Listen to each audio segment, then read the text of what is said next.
just this dude who can't make it to 9 feet with a flop tongue. What a loser. This is We Have Concerns. Hi, Jeff Canada. Hi, Anthony Carboni. Hello, concerned citizens. I am going to talk about how I recently went to Japan, probably for 17 years. It's going to be great for me. I'm going to be one of those people where for the next 17 years, it's going to be like, I went to Japan recently, and people are going to be like, wasn't that a decade ago? Yeah. And I'll be like, tell the same stories over and over? Buddy, I've only got a few. Here they come again. No, something that obviously people have commented on and have not just about Japan, but about a lot of travel in general, is how much quieter other countries and cultures are than the United States. We're not a quiet culture. That's not our bag. No. That's not who we are. It's not really what we do. In fact, the entire activity that we've chosen to celebrate the fact that we're a country at all is just to make stuff blow up as loudly as possible. Yeah, that's because that's freedom. That really says it all right there. If you lived in a country that did not have freedom, you would not be able to light off your own uncontrolled explosions in your backyard. Yeah. I'm so glad we still have freedom. Or if you were in a country that had like a little respect for the people and animals around you, you probably wouldn't be able to do that either. We're not big on quiet, and we're not big on respect. No. Those are not our country's strong suits. And, less and less about freedom, honestly. Yeah. Less and less. Look, I've only ever respected 2 people, okay? One of them is Tetsuya Mizuguchi, the creator of Rez for the Sega Dreamcast. And the other one isn't even real. It's Clark Kent. Those are the only 2 people I've ever respected in my life. And that's not a lot. And that should tell you where America is. You know what's weird about those 2 guys? You never see them in the same place at the same time. That's true. Somebody's like, when Tetsuya Mizuguchi is, let's say, on a press tour for Luminous, his hit puzzle game Luminous, you don't see Superman very often. Or Coincidence? Clark Kent. I don't know. Look, but less than respect, I would say, something I have less than respect is probably quiet. I live in Los Angeles, which is not known for being a particularly quiet place. Even though I'm sure we filmed some of all of the Quiet Place movies here. Some of all of them. We filmed the loud part of the Quiet Place movies. Yeah, we said the quiet part of the Quiet Place out loud in LA. Yeah. So no, LA. Before that, I lived in San Francisco, New York. I'm not a guy who is drawn to quiet environments. You moved from LA to the literal mountains. I did. Yeah, it can be quiet. It can be quiet here. I'm in the suburbs, so it's still the suburbs. You still have the familiar sounds of like a Smoothie King. Thankfully. Yeah, so I can go to sleep at night. If I can't hear the blender making a smoothie at the Smoothie King. That's right. How am I supposed to get my restful? That's right. My restful sleep. But no, I'm driving distance to quiet, Okay. And then of course you also have children, which means you don't know a moment of quiet. Yeah. They don't respect quiet at all. No, we've had times where you're recording this for work, and our listeners have heard, the concerned citizens have heard your youths pop into the room because I'm a lazy podcast editor. That's right. And I also think it's funny. I also think it's funny when your children ruin things. It's not funny when they repeatedly do it. I don't know. I think it's the rule of 3s, at least. You got to have at least the comedy rule of 3s. Sure. I wish they would pop in 3 times an episode, because then it would really drive it home. Well, we're on the cusp of summer. Hunker down. There's going to be fewer times when they're not available for that. That's my favorite Fountains of Wayne song, Cusp of Summer. No, quiet is tough to get. And I don't know if you're somebody, do you like a quiet environment, or do you enjoy a little bit of, if it's, if we hang up now, and you do a little bit more work in your office, is there music on? Is there white noise on? Like, what kind of environment do you enjoy by default? I think when you frame it that way, I do prefer quiet. I'm not a person that likes to have, other sound on when I'm not listening specifically to that sound. I'm not going to have a television show on in the background. I'm not going to have music on when I'm doing something else. I'll listen to music. I'll watch a show. But that's usually, I'm focused on that. I don't want to mix my, inputs, my sensory inputs. But I don't think by the same token, I don't I wouldn't classify myself as somebody that seeks out silence or quiet. You know, I'm not somebody that's like, oh, all I want is to go into the woods and just sit and listen to the quiet. That's not something that has really romantic notions for me. Right.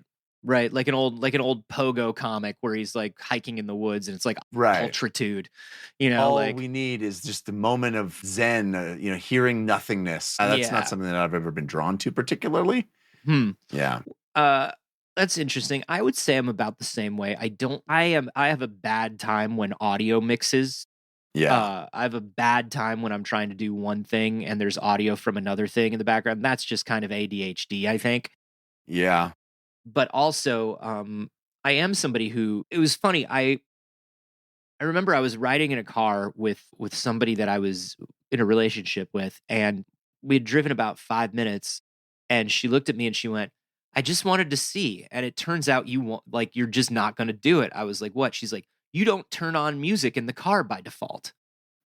And I was like, "No, I guess I don't. Yeah. I guess I don't." And it's, you know, and people look at that and they go, "That's psychopath behavior." And I don't disagree. I don't disagree because I don't have the schooling or the training to tell you whether that's true or not. It feels true because everybody is telling me it's abnormal. Do you know what I mean? Yeah. I'm that way too. I mean, I'll put on, you know, a podcast or an audiobook or just talking nowadays. Yeah. But I'm not the kind of person that like can't. I'm also not the kind of person that needs to fill silence with talking. Yeah. You know, I'm not the kind of person that I'm perfectly fine sitting in a car with another human being with no music on and no conversation. I could just sit in the car and we could just drive to a place and it could take an hour. And I could say not a word and not be I definitely know people that just can't handle that, you know? Yeah. I think about the people who like raw dog flights. Yeah. Do you know what I mean? Yeah. Like Yeah. the people who raw dog flights who just sit and stare and they're just like, "No, I'm good." I did an international flight once next to a lady and I fell asleep. First of all, humble brag. It was a lady. A real human lady. And I went. She sat right next to me, Anthony. And when she did, I went. Touching distance. I went. No, she was an older lady, but I fell asleep for hours and woke back up, and she was in the exact same position, had not moved, had not apparently slept, just staring at the back of the seat in front of her. And I was like, either you have achieved some sort of Zen-like state that I can only dream of, or there's something deeply wrong with you. Yeah. There's no in between. That I think is the question that I'm getting to. Do you believe that it is healthier, better for you to want to be in silence or to want to have activity around you? What do you think? I think this is shaped by the culture that we're living in now, where we're told that all the stimuli we're getting is bad for us. But I do think that being able to live in quiet and not need to fill it is somehow a healthier mental state. That the desire for stimuli is somehow a dependent state that is, I don't know, maybe less healthy is not the right word, but speaks to a inability on some level to handle your interior life. Yeah. Well, I've been going back and forth on this lately because we've talked about how during the pandemic we could tell who hadn't been alone with their thoughts because they cracked first. Like people who had never been alone with their thoughts and never were like had you know, "Oh, I'm going out and hanging out with friends." No, the moment they didn't have that, they were just like, "Well, it's time for me to go, you know, like go crazy. Don't mind if I do." You know? Yeah. But also, like, we've talked about things like the completely silent room and how it drives people crazy, you know, like that sort of thing. And so I came across this very interesting study out of Cincinnati, which is the garbage city of Ohio. It's no Cleveland, is what we're saying. This was a study conducted by WKRP. You know what's funny is it was reported by WKRC, which is the real, but it's funny because like, Yeah. Hey, are you 50? Did you get that? Does the name Lonnie Anderson mean anything? Yeah. Woo! Um, So attractive. Jeff's like, I'd like to sit in an international flight next to her. You know what I'm saying? Like to raw dog. No, that's too far. Nope. That's too far. Reel it back. That was a little too far. So there was a study out of Cincinnati, out of, I don't know, one of their garbage universities there that's not as good as Cleveland. You got opinions. Well, listen, it's just facts. There's Okay, Cleveland all right. and then there's Cincinnati, right? And here's what we can say about Cincinnati. At least it's not Columbus. Do you know what I mean? No, I nobody does, don't. because literally no one's from Ohio. 13 people are from Ohio. So there was a study about silence and its impact on the brain. So this is both long-term and short-term periods of silence on the brain, both in humans and, of course, Jeff, in mice. Yeah, baby. Which Love is a quiet cool. mouse. Listen, Quiet as a church mouse, they say, right? that's what they say. And then after the mice are quiet for a few days, they cut them open to see what it did to the mouse. Once Quiet again, as a dissected mouse.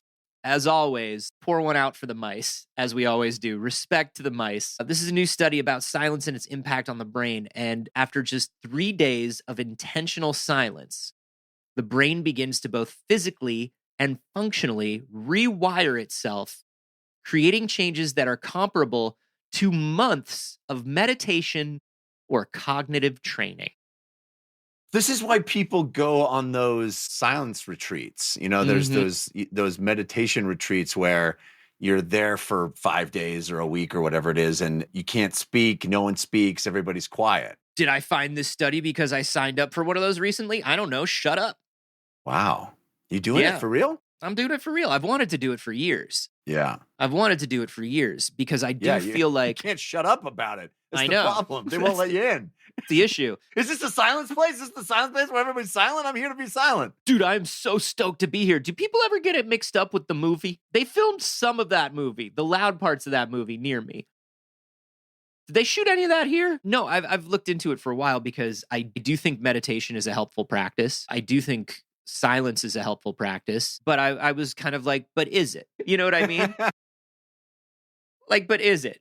Sure, short periods of it make me feel better, right? Like, but is that just the decompression from going, like I said, I've always lived in cities, so or urban sprawl I've always lived in. So it's always a little loud. Is it just the change of pace, the getting away from it for a little bit that's really helping me? Or is quiet actually helpful? And it turns out, according to this study, that it absolutely is. It actually creates, for individuals regularly exposed to noise, the effects are even more pronounced. So for people like me who live in a loud city, when you go from a loud city to John Krasinski's A Quiet Place, it actually causes growth of new cells in your hippocampus. Really? It's my favorite campus. That's the best campus to be on. It's certainly better than whatever trash fucking campus this Cincinnati study came out of. What's my question is, what's the minimum amount of silent time I need? How do I min-max this shit? Like, Right. What I got, like 15 minutes of silence? Is that enough? Do I need full days? Am I going weeks here? What are we talking? Okay, so this is something that they wanted to really test and see what the best comes from. And because this is a team that had previously done some study on physical motion and its effects on the brain. We've all heard you gotta stay moving. The human brain wants you to move. Exercise helps you think better. We know this. We've heard it. We've seen it studied. This is one of the teams that studied that. And then they were like, what if we, for our next album, completely flip it? Yeah. You know what I mean? What if we zag when everybody thinks we're going to zig? And by I've been zigging, I mean not moving at all. I've been a hip hop guy my entire career. What if I disappear for 10 years, come back, my album is entirely flute? What if we Andre 3000 this thing? Yeah. Is what they said. We get a flute tongue. Yeah, we're gonna flute the hell out of this.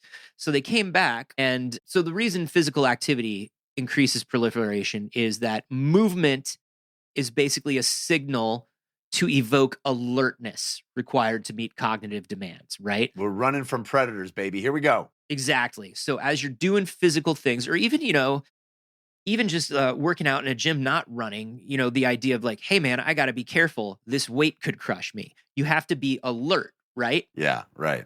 You're counting your sets. You're thinking about like what you're going to be doing. Like you become alert. And that alertness helps your brain to grow and change and create, all the good shit that your brain needs to create. So in order to figure out how this is going to work with sound, they went ahead and they had, animals and people that were doing a normal amount of physical stuff. But with animals, what they did was they took silence for multiple days, but then they also tested the standard noise level in the animal facility as a baseline, right? So the normal amount of ambient noise in this lab. It's basically quiet with the whirring of machinery and the occasional screaming dying mouse. Yeah.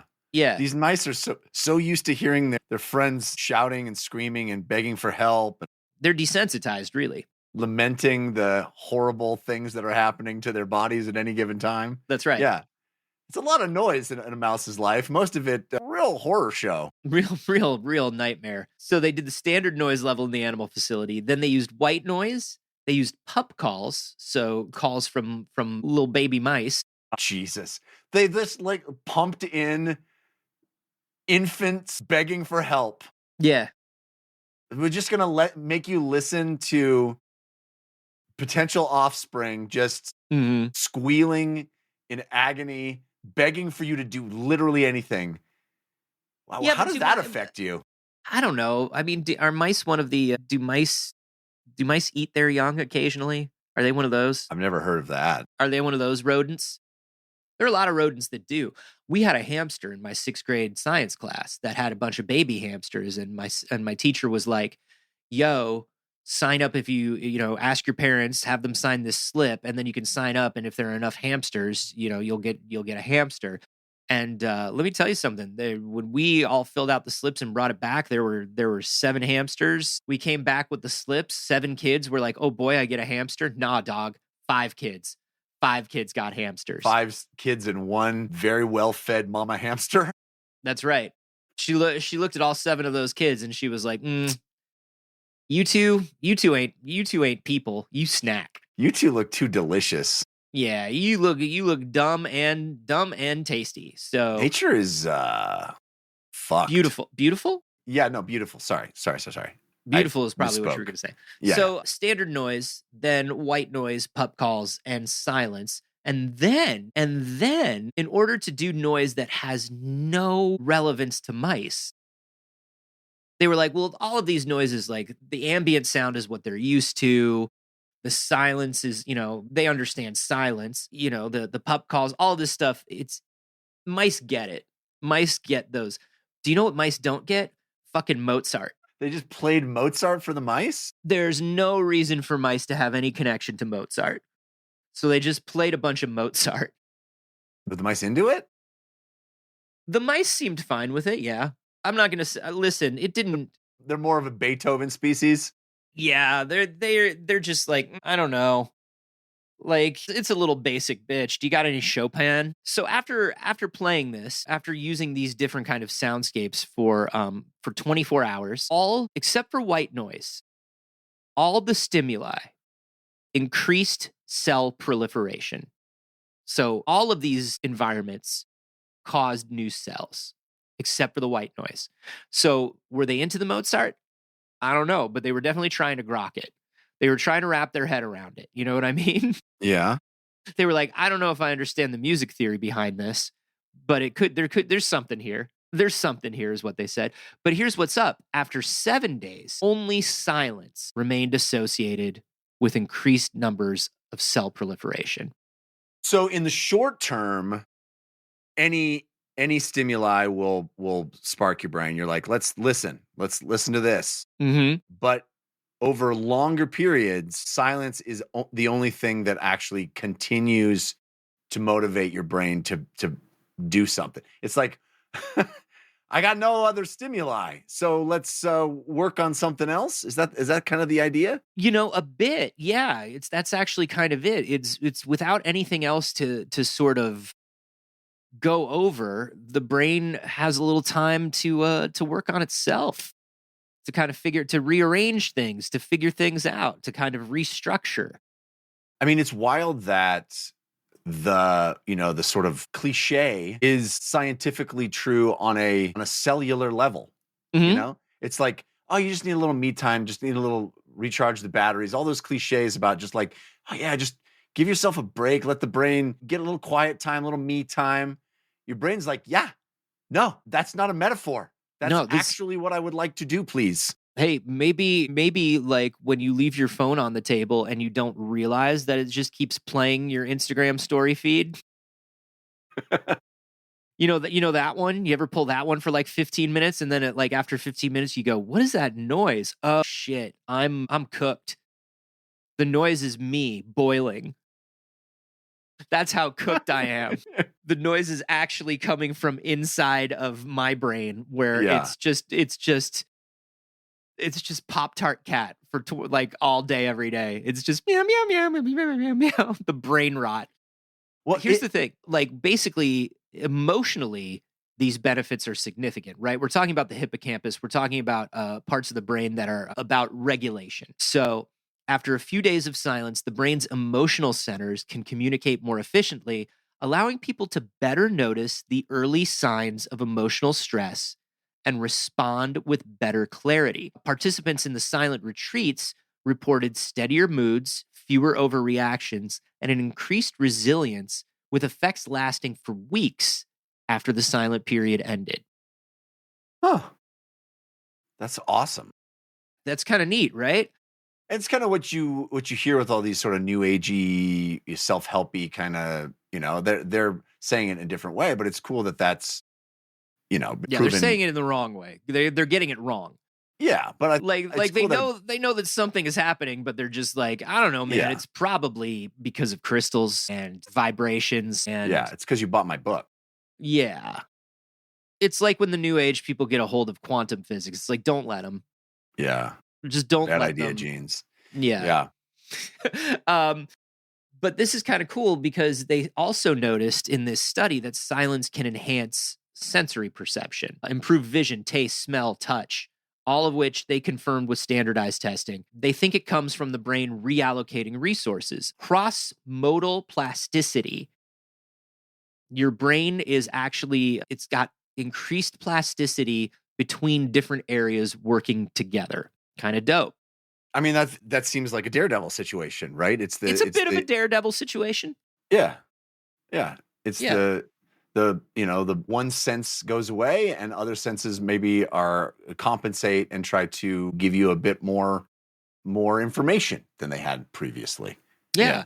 It's kind of interesting. But, here's the thing that I find very interesting about this, because all of this stuff is saying right now, hey, man, you need like long-term periods of quiet, right? And let's be honest, not everybody is going to have access to that or the desire to do that, or, and I guess you could say, well, people don't have the desire to exercise either, but if you want the benefits, you got to do the work. But I will say that for a lot of people, it's just not, I don't think it's possible to get a few days of silence, right? Yeah. I mean, people in situations where you're living with groups and families and, other situations, you're not able to control the noise. You're not people who live in cities, as you've talked about. If you're not maybe like an ancient watchmaker, yeah, like an old watchmaker who sits alone in silence and keeps the quiet dignity of mechanical devices going. I feel like even the old watchmaker is going to get the tick, tick, tick all day long, right? Isn't it? Yeah, I guess so. I guess once the moment that watch starts working again, it's all over for you. Yeah, that's right. If you're good at your job, no more silence. Maybe a park, maybe like a forest ranger. There you go. Yeah. There are very few jobs that allow you to have uninterrupted silence. There are very few lifestyles that allow you to have uninterrupted silence. So what do we do?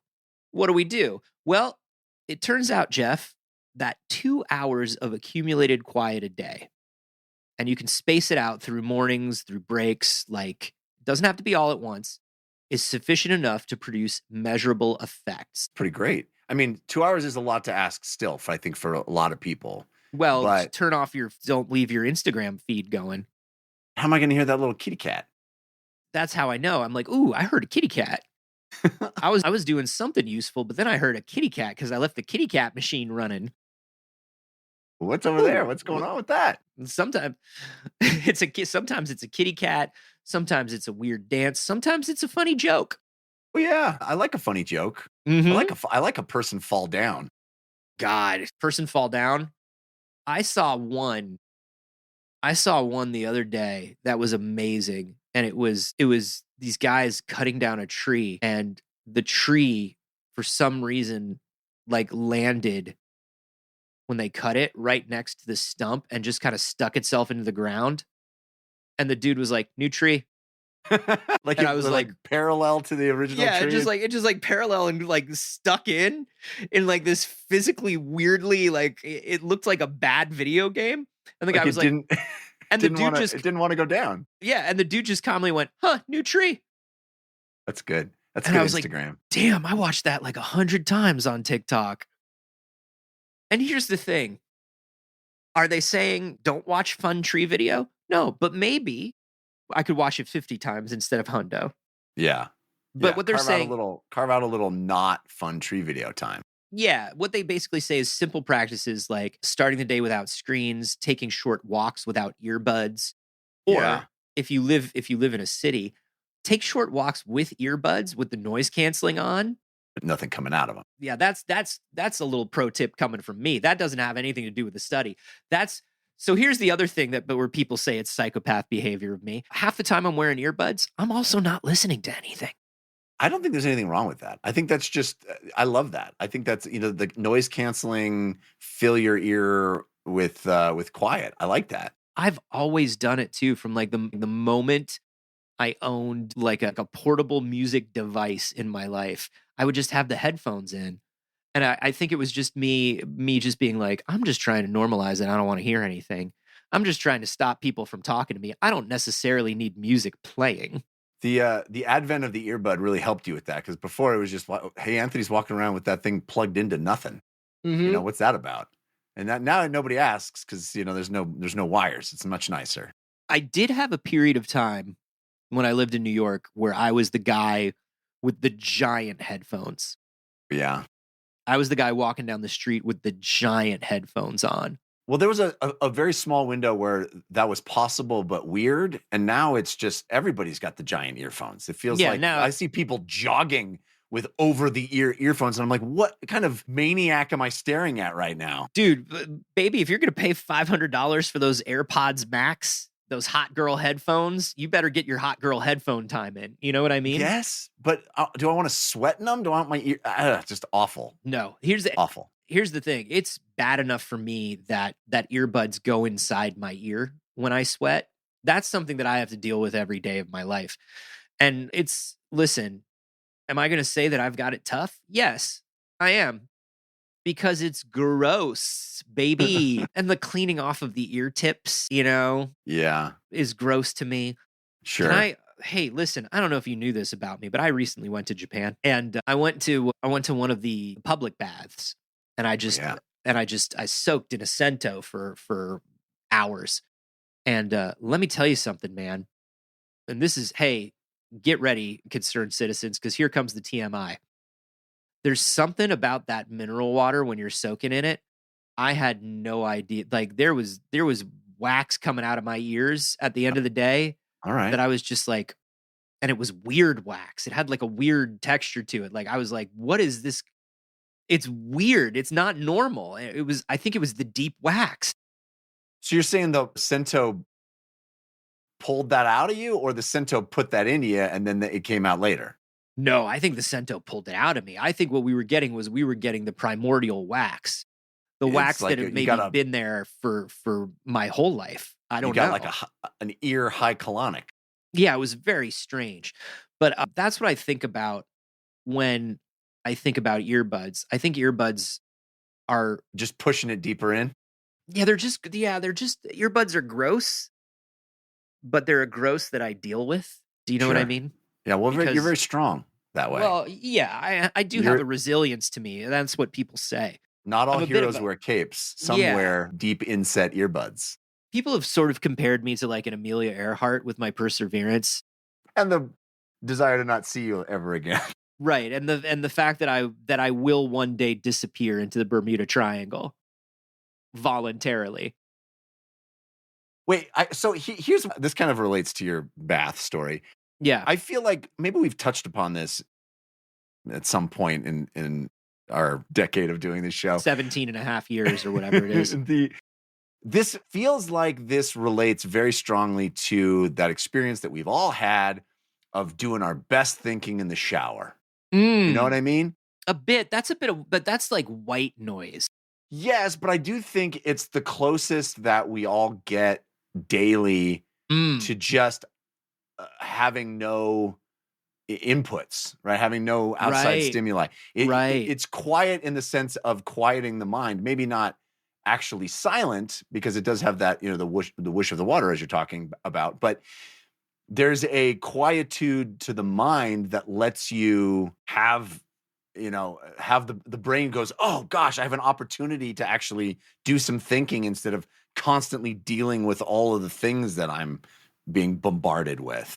Yeah. I think that does have something to do with it. I wonder if that's not, I feel in terms of feeling, I think they're related, right? Yeah. I don't know if we can say that those two things are related according to this study, because according to this study, the long-term effect of a white noise is not the same as the long-term effect of an actual silence. Yeah. So but you may be right in that it's like, hey, this is the closest people are going to get to quiet.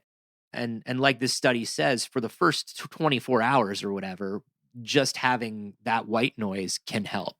Yeah. I do think it's interesting that they say even as little as 10-minute silent breaks in between tasks. Yeah. As long as you can get to that 2 hours, people really do see a lot of benefit. And I'm wondering if there's a way, like, because I'm thinking about the average, like, I'm thinking about the responsibilities that are put on all of us from day to day. And not just the responsibilities, but the things that we want to do, right? Yeah, right. You shouldn't have to sit in silence to help your brain if you don't want to, if there are things that you want to do throughout the day. Yeah, if there's like a prestige television show that's or even 10 like episodes. Like a garbage television show. Or like if there's like a 3-hour YouTube video essay on like the processor that was in the Genesis and why it's important. Those are like that or silence. One of those two things is or probably silence. Good use of your time. But I do thinking about the standard stuff that we all have to do during the day and how full all of our days are. I'm wondering if 10 minutes at a time, getting to 2 hours, I think you're going to need, if you really want to do this, you're going to need that like 30-minute meditation time or something. You're going to need a block in there, because I don't think the 10 minutes is going to do it. Well, do they define silence in this case? Because is it just quiet, but I can be reading? Or is it I got to be quiet and not doing anything? What is the metric here for banking my silent time? You, according to this, should not really be doing much. But I tell everybody that, and nobody listens. I say I should still be paid, but I should not be doing much. But even doing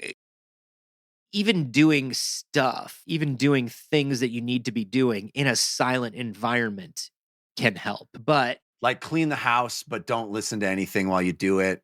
Yeah.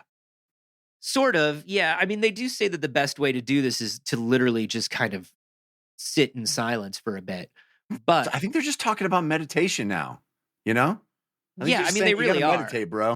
They really are. Listen, for good reason, the West and the scientific community in the West in particular are a bit allergic to meditation. There have been several like good big studies done on meditation, and meditation is over the last 10 years has become way more accepted by the medical community and accepted here in the United States, at least, more than it ever has, right? Like my doctors now recommend meditation, which is not something, 10, 15 years ago, a doctor would have recommended to you. But I think with scientific studies like this, they do try to stay away from straight up saying meditation because it is a little woo woo, right? Yeah, it has a stigma, I think, that is a little woo-woo, perhaps. Yeah. Well, and not just a stigma, but it has a tendency, the moment you say it, it gets picked up by that group of people, the people that you were alluding to earlier, who I think are the people who I think a lot of them start off with good intentions and then just wind up being the sort of people who rediscover homeopathy like every 10 years. You know what I mean? Yeah. Yeah. They hear about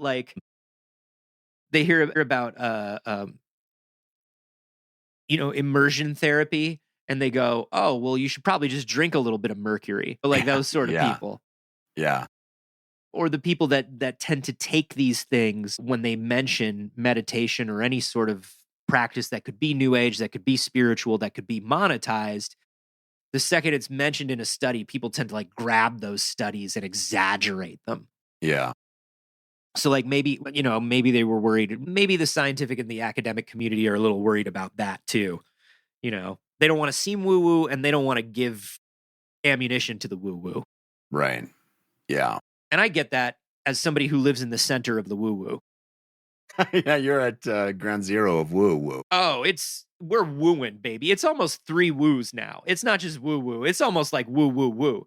Like when a pretty lady sits down next to you on an international flight. Hey, would you ever, I think we've talked about this before too, but would you ever do like a sensory deprivation tank to get a little silent time in? I've done one of the float tanks before. Here's the thing about the float tanks.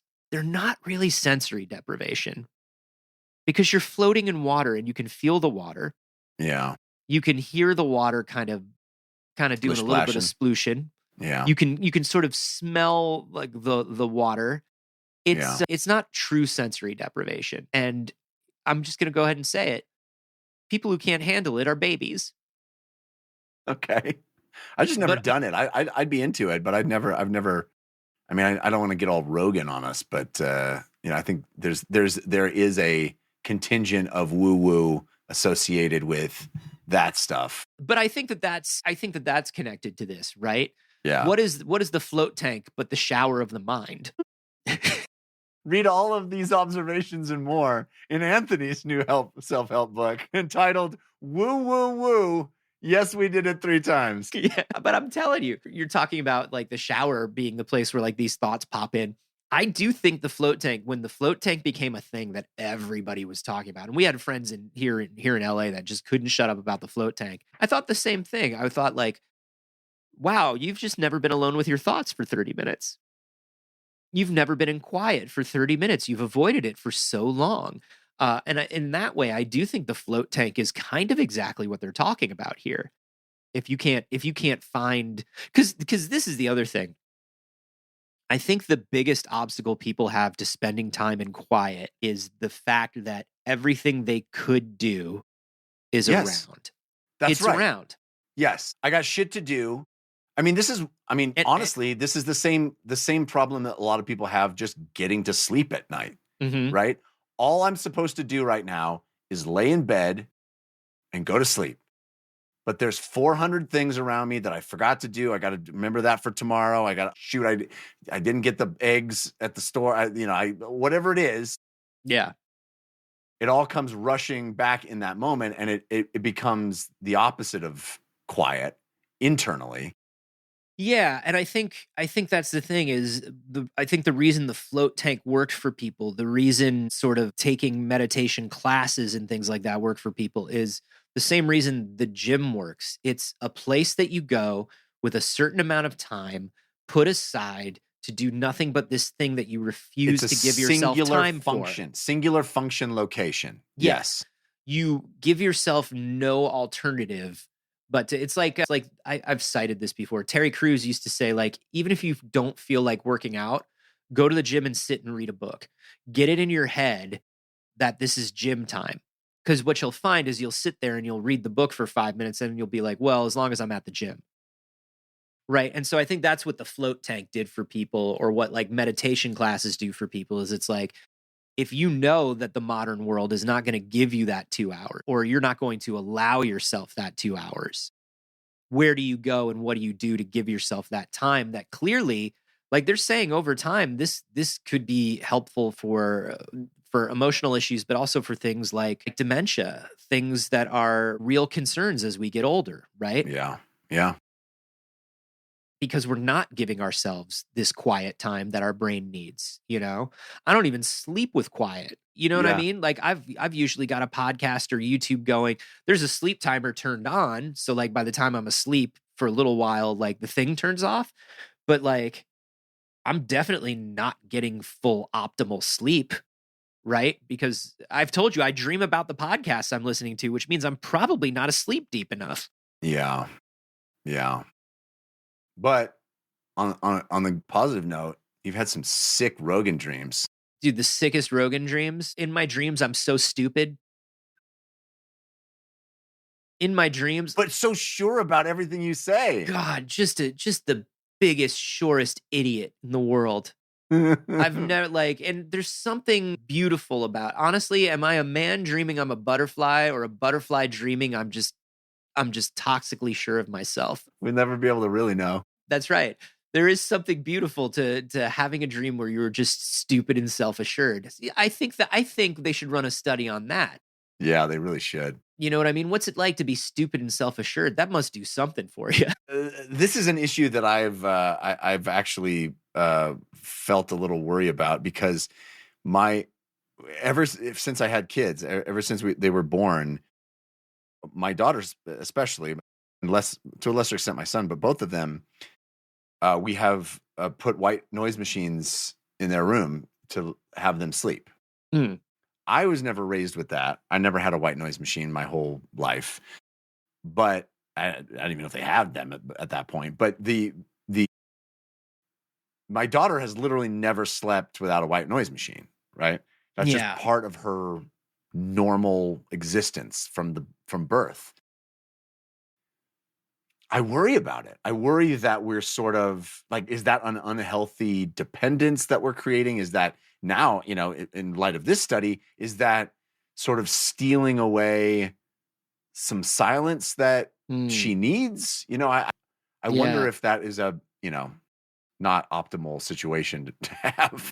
Well, I mean, yeah, that's tricky, right? But I wonder, like, something that I would love to see this study go into a little bit more now, right? Is the white noise, all of these different environments work for a period of 24 hours as long as you're in a state of awareness and you're doing your thing.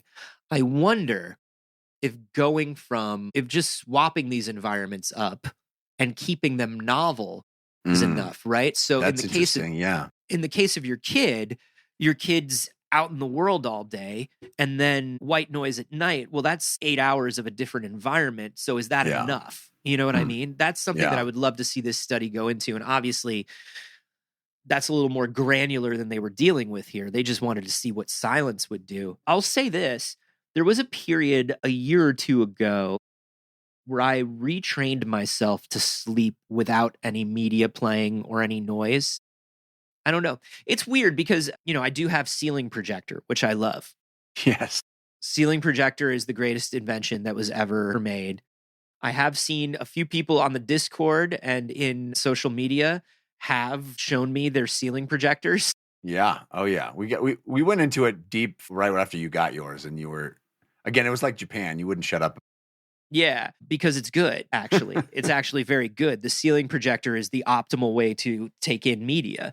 But I did go through a period where I retrained myself to sleep without any media playing, because I was like, dude, I thought the same thing that you were thinking. Like, am I creating a dependence on this? And secondarily, am I fucking up my sleep because I'm dreaming about whatever I'm watching, so I can't be in full deep sleep? Like, I can't be. And I will say, when I retrained myself to sleep in silence, that was some good ass sleep, dog. But you abandoned that. You don't do that anymore. Yeah, because I think I either had, because of my CFS, I had a bad week, or I had to travel, and so it screwed up that routine, and so I had to go back to the media. And then it's so easy to just stay there.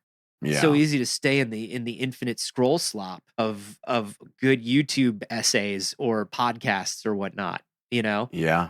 But but I am also somebody, to bring it back to this, who I do find myself naturally trying to carve out silence in my day. That's kind of who I am. Hmm. If I have any free time during the day, you will probably find me like I'll take the dog to the park and I'll sit in quiet in the park. That's Like awesome. I search that out. Like that's my number one favorite thing to do. I don't know. Maybe I'm good, dog. Like maybe I'm good according to this study. Like I'm fine. I mean, that's great. I need to do more of that. I have always wanted to, it's one of those things like someday I'm going to learn another language. Someday I'm going to learn to play the piano. Someday I'm going to get really into meditation. Yeah. It feels like one of those things like, oh, tomorrow I'm definitely going to be the guy who gets into meditation. Dude, And, do you know what's so stupid? Do you know what's so stupid Me? that actually works for What? the meditation thing? I actually got that. This is not an ad there. Hashtag not spawn at all. And if there's a free alternative to this, please find it. But I grabbed that Headspace app Yeah. Yeah. and I just did the guideds for a while, and it really helped. Like guided 10 minutes until you're Yeah. used to it. It helps. I've been tempted to do that. I've been tempted. And Again, it's one of those things like, tomorrow is the day I'm really going to be the guy who does that. well, according to this, it will make you even smarter than mice that are raised on Mozart. So think about that. Even Mozart mice aren't as smart as quiet mice. Quiet mice. Quiet as a mouse. No one says smart as a Mozart mouse, Nope. you know? Nope. Nobody does because we don't respect the Mozart mice because we know they're stupid. They're ultimately dumber than silent mice. By the way, the other mice so annoyed at Mozart Mouse because now Mozart Mouse is like, he's trying to give them his mixtapes and like really into the classical stuff. He's like, I'm sorry, trying to hand out classical mixtapes? classical mixtapes. This punk ass mouse is trying to hand out classical mixtapes to That's people. right. You got to hear this. You got to hear this shit. These mice are like, I appreciate my silent time, Harold. And he's like, no. You don't understand. Have you heard this shit? With Listen to this. with his mohawk and his denim vest That's right. and his skateboard, handed out his Mozart. Grow up, Harold. Fucking grow up. Stop being such a drain on society. all these punk classical kids, you know them. You know them I know well. them. They're the worst. Hey, everyone. We would love to hear how you feel about this. And if you have any kind of silent practice or you naturally gravitate towards this sort of thing. Or if you've been to Japan recently. You can't talk enough if you've been to Japan recently. That's the opposite of silence. But I think it's just as good for you. And if you want to talk about any of this stuff, we would love to hear about it from you on the Discord.